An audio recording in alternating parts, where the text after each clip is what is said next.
Howdy, this is the Views from the Schott podcast. I'm your host, your one and only host, Tim Miller, and today it is Thursday, February 12th, 2026, and I wish you a very, very, very happy Oglethorpe Day. Well, on today's show, we recap an Ohio State win over USC. Yesterday was wild. It was wild for several reasons. We had a local radio host saying it's better for Ohio State just to lose and tank so that, I don't know, they can get a better draft pick or something. I don't know. I give him credit, all right? He's taking the punches right now, but he keeps getting back up, and he spits out blood, and he loses a tooth here or there, and there's a bruise, and there's a broken rib, and as fans continue to beat him down, he gets back up and says, hey, hold on, I'm not done here. I want to keep digging a hole and get deeper and deeper into that hole. So we've got that going on. It took 5 minutes to fix a clock issue last night between Ohio State and USC, which pissed me off an irrational amount. I don't know why it bothered me as much as we did, but we were watching a junior high showcase when it came to the clock last night. And you know what? Probably nothing that anyone could have done about it. That's fine, but it still pissed me off. An irrational amount, as I said. So that happened. I've got a rant coming. This is going to be a heater of a show, okay? I got a rant coming at the end of the show. You may know what it's about, but you probably don't. But I'm going to say it anyway. I'm going to get some things off my chest that are going to be risky. But hey, I got a podcast. And someone yesterday told me I was engagement farming on a tweet. We're like 12 tweets deep into a thread, and I'm engagement farming. Guy, no one's going to find that tweet anyway. What are you saying? So, as we get into this, look, a lot of new followers on the socials recently, a lot of new subscribers. Please welcome in. This is the only Ohio State basketball exclusive podcast covering the Buckeyes year-round. We preview and recap every single game Ohio State plays throughout the season. We have players, coaches, staff, a whole bunch of other people on the show during the offseason as well. So highly recommend you subscribe. I'm not just saying that, okay? I'm not saying that just to make us all feel good at the start of the show. I need you to subscribe. Please like the video on YouTube as well. Follow on the socials. The Substack too, it's a nice place to be. If you want push notifications, essentially for Ohio State basketball only, that's kind of your spot. Get there. You can sign up for completely free, or you can get into the insider subscriber chat, which was popping last night and all day, really, with a lot of thoughts there. And I drop insider intel, some scoops, stuff like that. You can get there as well. There's a link in the episode description. You get an entire week off. And turns out, you know what? If you tell me that you had a kid recently, your next month is free. Just because I said so. Because I declare myself king of the world, at least in the Substack. And if you tell me, you don't have to prove it. You say you had a kid, hey, free month. Free month for you. And it's on me. You're welcome. So, Buckeyes pick up a win. Some fans allegedly unhappy that Ohio State won a game, but alas, we must recap the game in its entirety. So here's what we'll do. We'll do key stats like normal. I've got some takeaways on Bruce Thornton. I've got some takeaways on bench scoring. I'm going to talk about Amare Bynum. And then look, hey, Clay, if you're out there, I don't know if you listen to the show, Clay. I'm going to talk about something that you're a part of, but I'm not blaming you, okay? Clay, you got me? If you know, you know. If you're Clay, you get it. If you're not Clay, you probably don't get it. So of everyone listening here, about 2 people approximately will understand that reference. So it's Ohio State 89. It's USC 82. In a game that Ohio State didn't have to have, as much as big basketball will tell you that this was a must-win for Ohio State. It wasn't. We can't call every game of the season a must-win. I'm not going to stand for that. Not every game has to be a must-win. Was it huge for Ohio State? Yeah, of course. But you know what? This was a home game against a Quad 2 team. If you lose, you lose. If you win, it doesn't do all that much for your resume, as much as Iowa or Virginia or Michigan State or Purdue will do for you at some point. So relax. It's February 11th when this game takes place, guys. It doesn't have to be so life or death all the time. You might like the way it feels if not every game is so life or death and the first 2 minutes of a game are a blowout. And you're like, well, season's over. And you know what? I was kind of in that boat last night. I'll admit it. Not every game is life or death, though. This wasn't a must win. Must win to me means if you don't win the game, your chances of getting an at-large bid in the NCAA tournament are now 0 if you don't win the game. It's not where Ohio State was. It wasn't technically a must-win. However, with no Chad Baker, Mazzara in this game for USC, I shared in the Substack, hey, little birdie told me, I don't know, Chad might not be playing in this game. He might not have practiced yesterday. There's potential of that. And lo and behold, he doesn't play.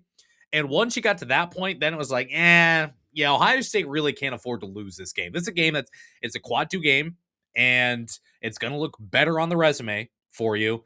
And if you lose a game without USC having their top 2 players, maybe top 3, even you could argue, but at least their top 2 scorers, man, that would have been good for Ohio State. So it was iffy from the start, but Ohio State, they get there. So how did they get there? How did they pick up the win in this one? Hey, can you make sure you're subscribed and can you like the video on YouTube while you're here as well? All right, now let's get into it. So key stats in this one, I think the number one key stat from this game is Ohio State goes 24 of 25 from the free throw line. That's good. The analytics department tells me 96%, pretty dang good from the free throw line in this one. They made the exact same amount of free throws as the number 1 team in free throw attempts in the nation made in this game. Ohio State, 24 of 25. USC, let me find it, 24 of 33. So the Buckeyes, 96%, USC just 73%. I will say this. There are the optimists out there who would say, man, Ohio State was just this far away from beating North Carolina. Or, man, Ohio State, they really should have pulled off that win against Pitt. Or whatever game you want to pick out, right? There's some games where you feel like, certainly not the Michigan game in Columbus, not the Michigan game in Ann Arbor, but there have been some games this year where you can go into that game and you leave and you say, Ohio State, I mean, maybe we feel like they should have won that game, right? And this is kind of the inverse, where USC shot poorly from the free throw line and Ohio State still wins. But here's the thing. USC 72.7% from the free throw line in this game. Coming into this one, they shot 72.2%. They literally could not have shot closer to their free throw average this year if they tried. And I don't think that they tried. They probably shot for 100%. But if their goal was to shoot our exact same free throw percentage as the season long, then congrats USC. You did it. You didn't win, but that's a small win, right? It's a big win. It's hard to do. Probably harder to do that than to win the game if you're USC. Honestly, that's true. So USC not great from the free throw line. Ohio State was phenomenal. Bruce Thornton, perfect in 11 attempts. I need someone who's got too much time on their hands to go back and look at games and see when's the last time someone made at least 11 of 11 free throws, maybe 12 of 12, maybe 14 of 14. I don't care. When's the last time someone in an Ohio State uniform made 100% of their shots from the free throw line and took at least 11 attempts? I don't know. It's probably been a while. Christoph Tilley, 404. Devin Royal and John Mobley Jr. each go 3 of 3 in this one. Look, if you listen to the pregame show, and I said this, I had someone in the comments after the game. It's hard. Twitter goes insane, especially after games. So I don't know. I haven't had a chance to check everything that's gone on because I'm preparing for a show and then recording, obviously. But I did see one comment who said apparently USC is just filled with SGAs out there. Now, while that may not technically be accurate, look, if you listen to the preview show, I told you this is what USC does. So it shouldn't have come as a surprise, but this was a key to the game for Ohio State. They had to play clean defensively, and they couldn't let USC beat them at the free throw line. And then this one, look, Ohio State committed more fouls. They sent USC to the free throw line. They did commit more fouls, right? No, they didn't. I knew I was lying about that. In my heart of hearts. 21 fouls on each side there. But USC does go to the free throw line. Much more some weird officiating stuff in this game, which is just, it's Big Ten basketball. It's college basketball. I know in the Big Ten, we like to act like we're special and different and all that stuff. Officiating across the board, probably pretty frustrating in every conference, but especially so in the Big Ten because we see it all the time, and that makes sense. But some weird stuff going on with officiating in this game. Regardless, this was the key to the game. You sent them to the free throw line more, but it wasn't about taking or making the same amount of free throw attempts. It was all about, look, USC can go to the free throw line more than you in this game. You're going to be expected to make more. So if you go to the free throw line, for example, 25 times and USC goes 33 times, quite frankly, I wouldn't be happy about that. I would think USC would still make more. I wouldn't expect Ohio State to shoot 96% from the free throw line, but they do in this one. So that's huge for Ohio State. That's definitely a big key stat in this one. Another one offensively for Ohio State, they shot 50% from the field in this game. This is probably fifth or sixth. Just shut it. Just find it yourself instead of guessing. That's just lazy on my behalf. How many times have they shot above 50% from the field so far this year? Let's count. One. Can we? Okay, there we go. Now we're sorting correctly. 1, 2, 3, 4, 5, 6, 7, 8, 9. This is game number 10 of the year where Ohio State shoots above 50% from the field. I came into the season, my bold predictions were all about Ohio State's offense. They were going to score 100 points like what, 5 or 6 times? That's probably not going to happen. They were going to break some kind of 3-point shooting record. That absolutely is not going to happen. But hey, I was kind of on the right track. The offense looks pretty good shooting from the field, right? Pretty good in this one. They shot 60% in the second half. That's really the of the key where you have the slits and some parts of the key stick out and others get skinny. That's how a key goes. I don't have any better terminology for that. You'd have to ask an expert in keys, which I am not, or maybe just a locksmith. I don't know the difference. The most important part of the key, maybe the tip. I don't know.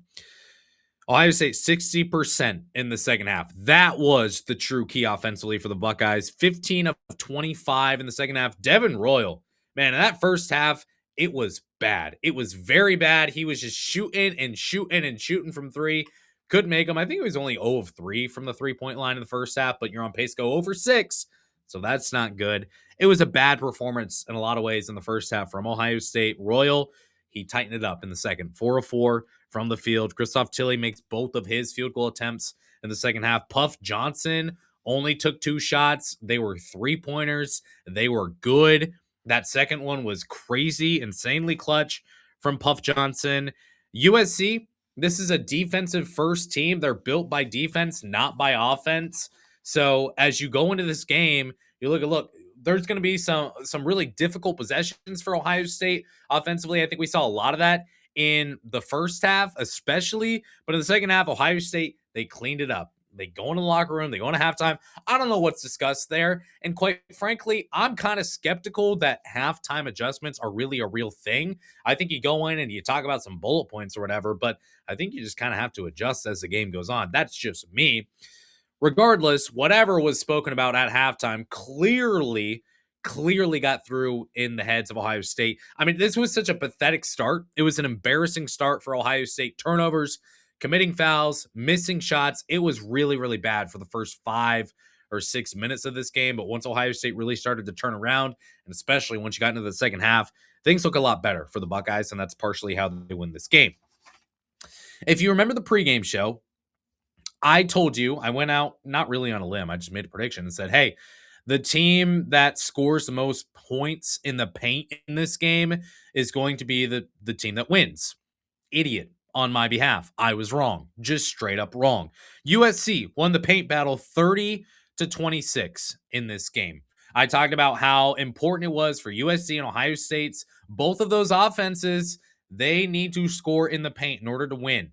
And I predicted that the winner of this game would be the one that was most productive in the paint offensively, because you also look at the paint defense. Ohio State's been pretty good there. Yeah, Ohio State's been pretty good there. The numbers back that up from the preview show even. You can go back and listen to it. I don't know why you would at this point. I recommend you probably don't.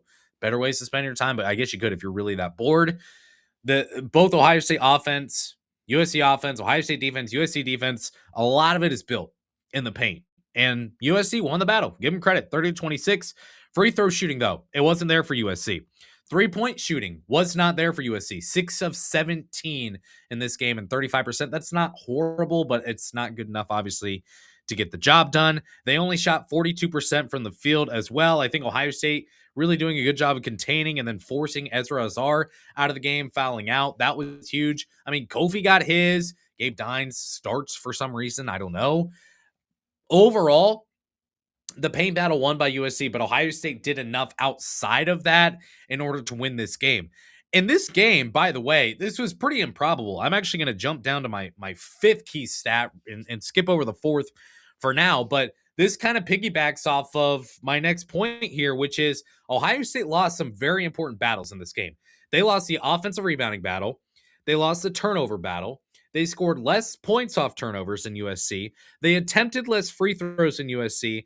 They tied for the amount of rebounds that USC had, and yet they still won this game somehow. Really, it comes down to how well Ohio State shot in the second half, and I guess partially how poorly USC shot in the second half. I mean, Ohio State shot 60% in the second half. I already said that part. USC was only 34% in the second half. So that's a huge, huge swing there where USC got a bunch more shots, partially because they were able to rebound a little bit on the offensive glass as well. But I mean, this was a game where so many stats did not go in Ohio State's favor, and yet they still get the job done. And whether you want to credit Jake Diebler, whether you want to discredit USC and Eric Musselman, I don't care how you assign credit or blame, other than that you recognize, look, this is a game that Ohio State maybe shouldn't have won, and yet they still did. And you can go further and say, well, they absolutely should have won the game. Chad Baker Mazzara didn't play. And to that I say, yeah, I know that. But once you get onto the floor and you're playing, that doesn't matter anymore. You're on the floor, you're playing the game. The two teams have got to go play each other, right? What happens on the 90-ish feet and what happens around the three-point line and at the rim and the free throw line, that's what matters in the game. And the stats that are most important, Ohio State was not the better team in most of these stats, and yet they still win the game. So you want to talk about Ohio State winning a game that maybe they were not supposed to win or maybe didn't look like they should have won? This is one of those games. And I don't know, is there a post-game win expectancy? I know there's a lot of stats out there for college football. If there is one for college basketball, I would love to be pointed to it. So please slide in the DMs if you have a number there, or you can find me a source for that. I would assume if there is a post-game win expectancy in this game, it's probably negative for Ohio State, and USC probably the team that's supposed to win this game. That's my guess, could be wrong, but a lot of ways where Ohio State could have lost this game. And here's the biggest thing for Ohio State. There were a couple minutes that changed this game.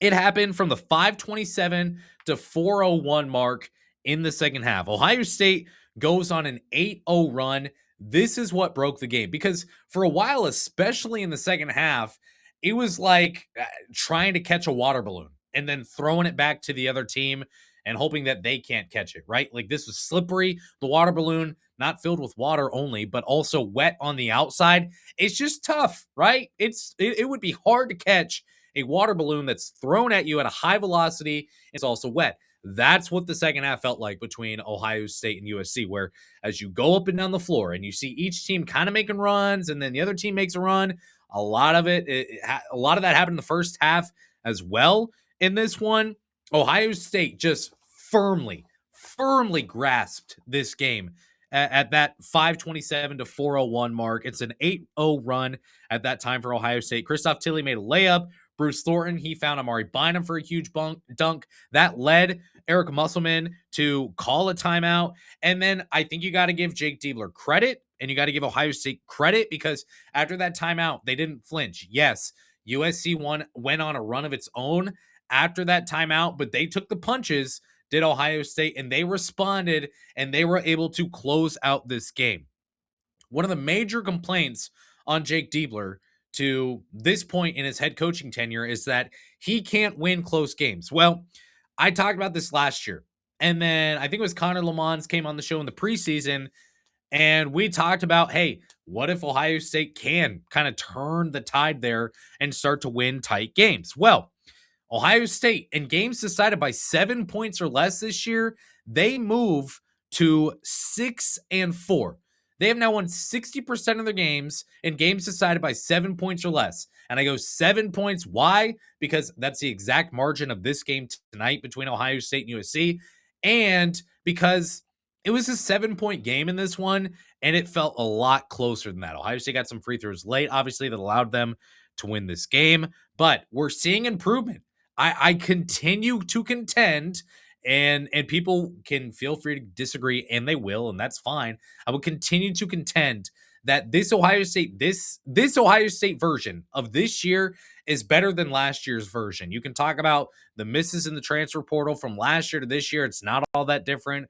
Whatever, that's fine. You can talk about all the things you want to talk about. But Ohio State has been better in close games this year. Now 6-4 in games decided by 7 points or less. This is a team that now with the win against USC, they're going to creep back onto the right side of the bubble with this win, which is not where they were this time last year. This is the best position Ohio State has been in terms of the bubble conversation since, 4 years ago at this point. So I think we're seeing improvement from Jake Diebler. I think we're seeing improvement from Ohio State.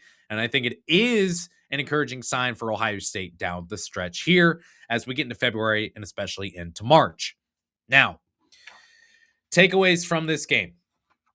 I have some, and then I have a major one at the end. And you know what? I should have brought water with me for this show, and I didn't. So I don't know. We'll try to get through it together. Bruce Thornton in this game. I've had my thoughts on Bruce Thornton. After the Michigan loss, what did I say? I said, hey, look, Bruce Thornton, that legacy, it's slipping a little bit. All right. People are going to remember this guy as someone who scored a bunch of points and played a bunch of college basketball at Ohio State, but could not win the big games and could not carry his team to the NCAA tournament, which at Ohio State shouldn't be all that much to ask for. Well, in this one, what do we see from Bruce Thornton? 25 points, 5 of 11 from the field, 11 of 11, 100% from the free throw line. He had 8 assists and 6 rebounds as well. But what I care about most is the fact that Bruce Thornton,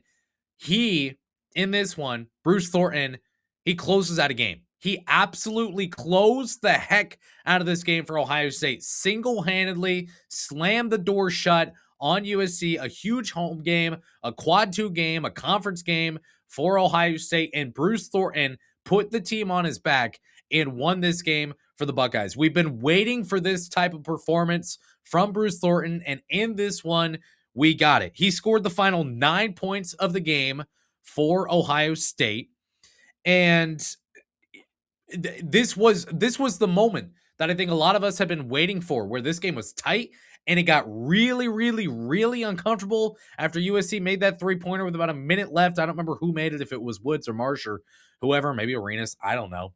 But we're waiting for some kind of moment like that from Bruce Thornton. We got it. And you know what? A lot of the fans who are hoping that Ohio State would have lost this game so Jake Diebler gets fired, guess what? Wouldn't have happened anyway. But Ohio State wins this game. Fans are not going to remember probably how big and instrumental Bruce Thornton was in this one. Bruce, let's see that in the Big Ten tournament. Bruce, let's see that against Purdue. Let's see it against Indiana on senior day. We'll see if he can do it. But he was huge for Ohio State in this one. Another player who was huge for Ohio State in this one, Puff Johnson, man. Puff was tough in this one. Look, he came in, and sure, he committed 4 fouls. Big deal. I've seen Christoph Tilley commit 4 fouls before. John Oley Jr., Amare Bynum, Bruce Thornton, Christoph Tilley all had 3 fouls in this game. So foul trouble obviously was an issue. We knew it was probably going to be an issue in this one for Ohio State. So I will excuse Puff Johnson and his 4 personal fouls in this game because of what he did on the offensive end. Now, Puff, you give him credit. He was trying to take charges in the first half. It wasn't really working. Quite honestly, if it were me and I were the head coach of a Division I college basketball program, I would say stop trying to take charges. Like, if someone pushes you down, then you can go down. But the charge call is just so weird, and every official has their own opinion on if something is a charge or not. It's such an subjective call. Just stop. We don't care.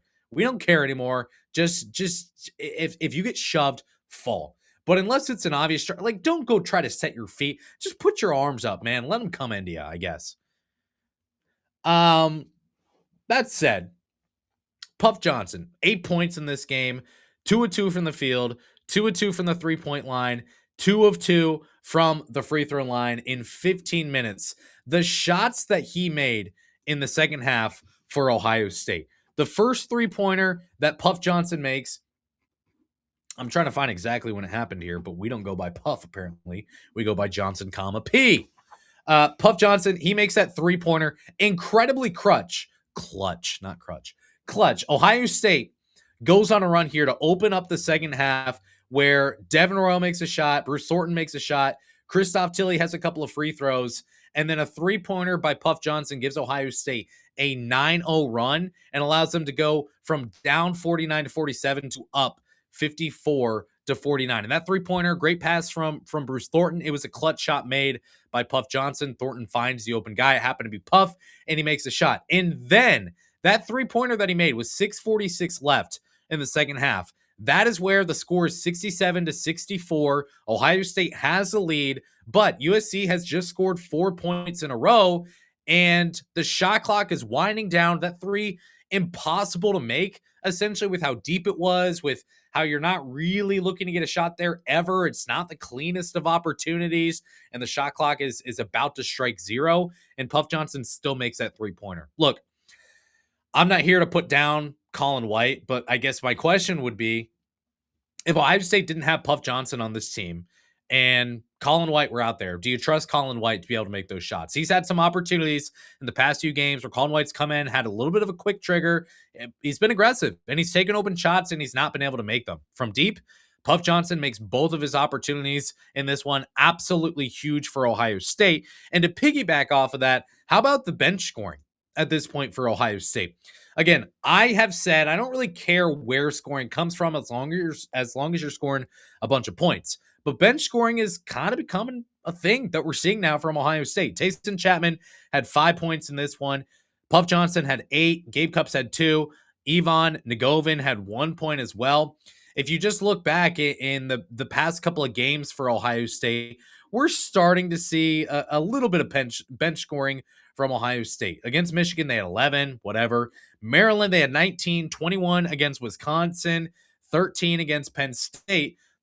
Penn State is a game that you date back to, and you see Tayson Chapman. And you see, again, Puff Johnson, of course, Puff Johnson's first game against Michigan. But where you have Tayson Chapman and Puff Johnson now, that's only, I think, been the Penn State game where they scored 13, I see here. And I think this is the last game. Puff Johnson's played a couple games, so maybe the Wisconsin game as well, 21 there, where you've had Tayson Chapman and Puff Johnson. But, man, if you can get some scoring off the bench here from Tayson Chapman and Puff Johnson, take a little bit of pressure off John Mobley Jr. and Bruce Thornton and Devin Royal and Christoph Tilley and Amare Bynum, those starters, you might have something down the stretch here. So that was really encouraging.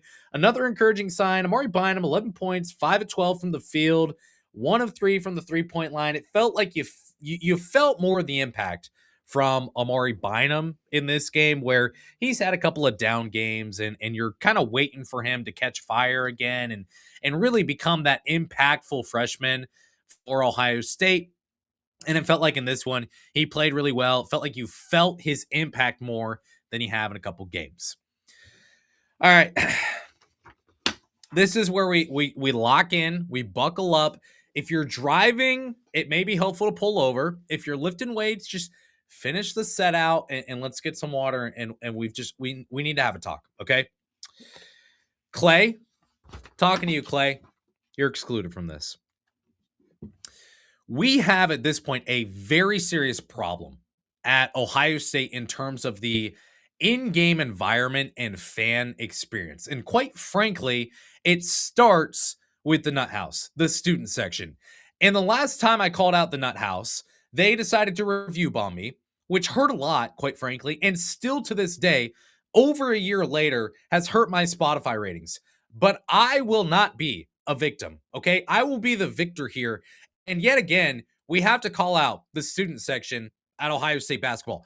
It was a pathetic showing in terms of all fans there. But again, I think it starts with the student section last night between Ohio State and USC, a USC team that is in the NCAA tournament as of now, that has a better record than you. This is a Big Ten game. This is a home game. This is a chance to gain some momentum after getting lambasted by Michigan just a couple days ago on the very same floor. Ohio State's still more than in the conversation to make the NCAA tournament. And this game starts, and we see the student section doing one of two things. It's either we've got our arms folded or we've got our hands in our pockets. There's absolutely no energy. There's no buzz. There's no yelling. There's no chanting. There's absolutely nothing coming from the student section in this game.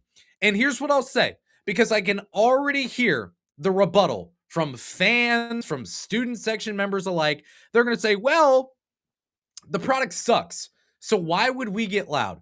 You know what, guy? You forfeit the right to say that the second you step into the Jerome Schottenstein Center with a ticket in your hand to go to a game. Okay? If you're going to tell me the product sucks and yet you're still going to actually attend the game where the product sucks, why are you there? If not to be a part of the game and be a part of the atmosphere. You think Anthony Thompson, Alex Smith, LJ Smith get fired up to go to an Ohio State game? You think these players who are visiting and Jake Diebler is fighting tooth and nail to get every 5 and 4-star player that he can at this point because he's crushing on the recruiting trail? It's coming with no help from the atmosphere within the Schott. But I will tell you this.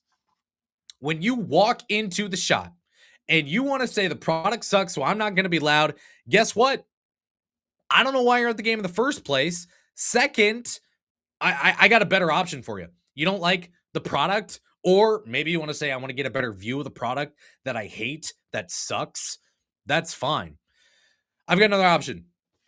Look, here's the thing. There's never been a worse time to go to games in arenas or go to games in stadiums. There's never been a worse time. You can sit at home with your connectivity to Wi-Fi, with your streaming and your apps, and see the score and see the stats and see every single replay. And we've got officiating experts who will tell us, is it a travel or not? Or what's the review going to be on this call? And we have all of that at home. So there's never been a better time to stay at home for games. But if you're going to go out to the games and then complain about the product, that makes no sense whatsoever.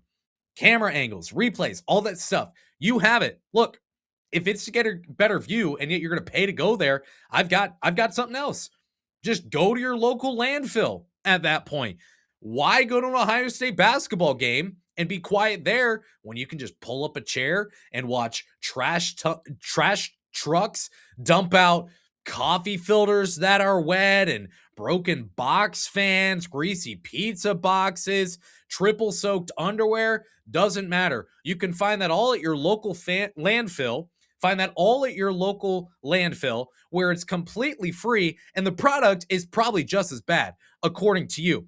I don't care about the venue. You can complain about the venue all you want. Guess what? The venue used to be loud when the product, according to your standard, was very, very good. And I'm not here to argue against the product right now. No one's happy that Ohio State hasn't made an NCAA tournament in 4 years, going on 4 years now.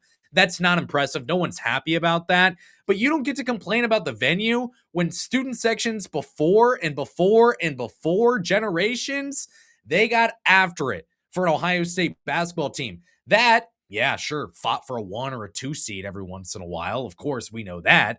But there's also been years where they were a 7 seed, for example. And this is an Ohio State team that's fighting for an NCAA tournament spot for the first time in 4 years, and you can't find it within you to yell and to bring some kind of energy. I'm watching this game. I'm watching associate head coach Joel Justice and former player Greg Oden have to stand up and start waving their arms around as a cue to the student section to say, hey guys, we're up by 2 points with a minute left. It might be time to get loud. And even after that, you can barely get anyone to get loud. It is completely quiet. It is nap time. It is ICU level doomsday scenario whenever you want to watch an Ohio State game, because there is absolutely nothing coming from the fans who go to the game. And again, if you're going to throw the product sucks right back at me, look, I'm not here to play ping pong with you. Your ball is broken anyway. Take it and go home. I'm not interested.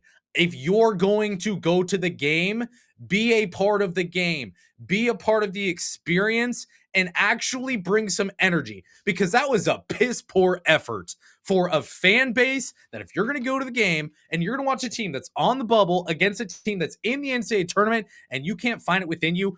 How many times when you watch a game did you see the camera pan and zoom out on all the fans as they get loud and they stand up? It happened 0 freaking times in this game. 0, none, zilch. Why are you at the game? Do better, student section. Actually act like you want to be there. And you know what? If you're leading the student section and you don't care and you just want to put it on your resume, get the frick out and let someone do it who can actually do it well, because that's embarrassing, that's pathetic, and people will remember you. They'll remember you. I'm pissed off, man. That it's embarrassing. It's embarrassing. I got people in the Substack. I'll tell you this too. We're late in the show now at this point. I have had people text me before, several people text me before who say the atmosphere sucks there. And they are people who matter. And that's as specific as I would like to be on that topic. Be better. Ohio State wins. They beat USC, and somehow I'm angry. That's sometimes what happens with the Nut House. By the way, if you listen to that entire rant and you haven't given a 5-star review to the show, I plead that you do that because I refuse to let the Nut House win. I will not be the victim. I said that already. I will not be the victim. But hey, they're going to come after me again, most likely, okay? Someone's probably going to tag me or tag them when I post this on Twitter, and they're going to get after me in the comments, and I'll get the 1-star reviews again. And that's fine. They want to review about me, they can. But if you're on my side here, 5-star review. It helps a bunch. All right. I'm going to be back tomorrow. Quickly, man. Ohio State plays Virginia on Saturday, so I'll be back tomorrow with a full game preview between the Buckeyes and the Cavaliers. A chance for a quad 1 victory. It's going to be a big game for Ohio State. We rejoice today, though, because the Buckeyes are winners over the Trojans, and they help the resume. They're on the right track. Remember, the example I gave as we got into this game was, hey, look, we just got a huge snowstorm, and we've got a chance to get out of the driveway or get stuck. Ohio State is out of the driveway. Now they got a chance to really get on a roll here against Virginia. I appreciate you more than you can ever understand. I hope you know that. I mean it. I mean it. I really do. Until next time, I shut up. Before you shut me off, go Bucks.